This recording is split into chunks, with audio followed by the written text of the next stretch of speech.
Hello guys, kanina pala ay ang lakas ng ulan dito na may kasamang hangin. Siguro hudyat na to ng magtataglamig na dito sa UAE. Ay, salamat. Mawawala na rin ang init.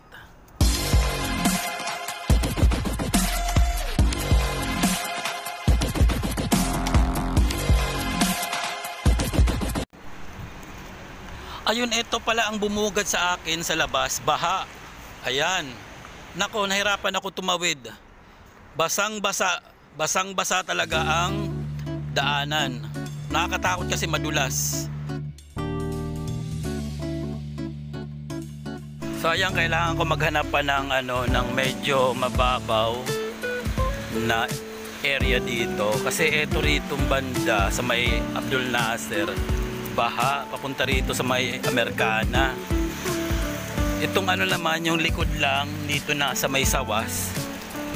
Oh, yan, di ba? Oh. Saan ba galing yan? Ayun. Parang siya. Akala mo na sa falls. Maliit lang naman.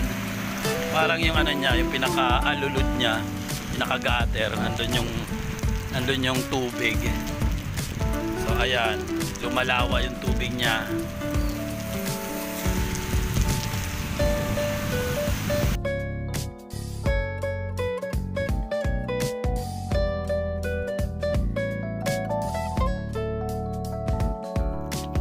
Ayun guys, kailangan kong pumunta ng Dubai, so nagmadali ako para pumunta doon.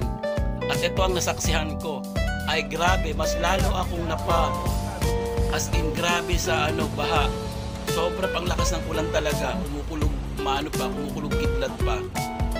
Ayan no, tingnan nyo. Madilim talagang kapaligiran. Nakakatakot. Ayan, baha pa. At saka alam mo maputik talaga. Nakakatakot. Nako talaga.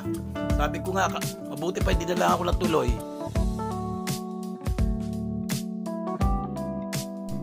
Ayan, nakarating na rin ako sa wakas. Inabot ako ng 2 oras doon sa biyahe.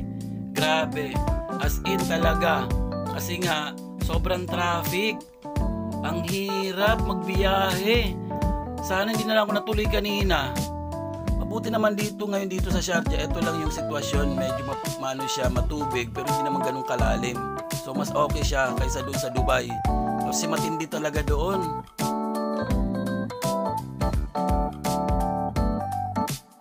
Ayun guys, dahil nga kailangan kong tumawid na doon sa may kabila. So kailangan natin hintayin muna tong mga sasakyan na to.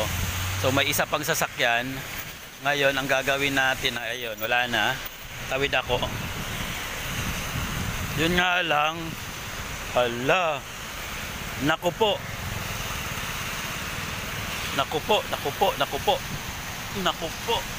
Ay! Ayun. Buti na lang hindi nabasa yung sapatos. Grabe.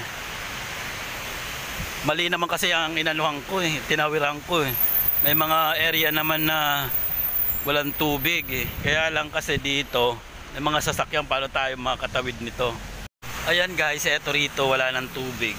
So may mga may mga area lang na mababa. So doon siguro ako na na-stuck sa mababa na lugar. So mataas ang tubig. Eto rito wala naman Kaya ang mangyayari, dito tayo tatawid sa isa. Pero yung gilid niya may tubig, kaya wala na sasakyan. Oops! Ay ito. Ano to? Yeah! Kunti lang naman. Ay, may tubig din. Paano tayo nito? O parang lang, pababaw lang naman. Ayan. Buti nakatawid na ako. Hindi mo masyadong basa. Okay, nakarating na nga ako sa kasba at eto ang bumungad sa akin. Yung area na to sa may gelatong madilim. Anong nangyari? Bakit wala ang mga staff? Yung mga kaibigan ko wala rito. Yung mga upuan naka-arrange. Anong nangyari dito? For sure tinamaan din to ng ng malakas na ulan, kaya siguro nagka-brown out yung area lang dito. Ayan, pati yung mga yung mga kiosk, wala na rin. Puro sarado, lahat, as in. Madilim yung paligid dito, ayun. Pero yung mga area naman doon, may ilaw, pero eto lang talaga ang wala. Kaya nagtataka ako kung bakit. Tinamaan siguro talaga to ng nung malakas na ulan. Siguro baka natamaan ng tawag doon kidlat. Kaya ayun, namatay yung ilaw. Ay nako, palpak naman ang punta ko. Kasi sa area na yon madilim. Wala tayong magagawa. Kasi nga, gano'n ang nangyari. At dito, dito nakita ko nga yung umbrella. Ay, nandiyan pa rin yung sira dati na pinakita ko sa inyo. At ang tubig, tingnan nyo, naglalawa pa rin. Ay, naku po, ano nangyari ba dito sa lugar na to? Bakit naging ganito? Nasaan na kayo? Aba, mahangin na, tsaka malamig na rin. Mukhang hudyat na yata to ha. Mukhang magsisimula na yata yung winter. Yes! Bukas nito, malamig na to. Mukhang magpapaalam na yung si Summer ha. Yehey!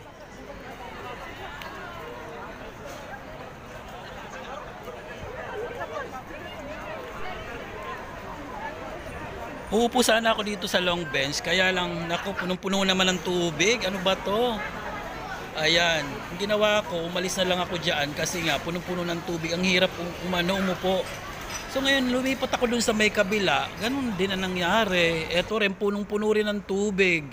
Ayan, ang hirap maglakad kasi nga, dito sa may bandang ito, sa may kabila, punong-puno ng tubig. So wala rin akong choice kundi maghanap pa rin ng upuan na walang tubig. Pero hanggang dito may tubig pa rin. Ano ba yan?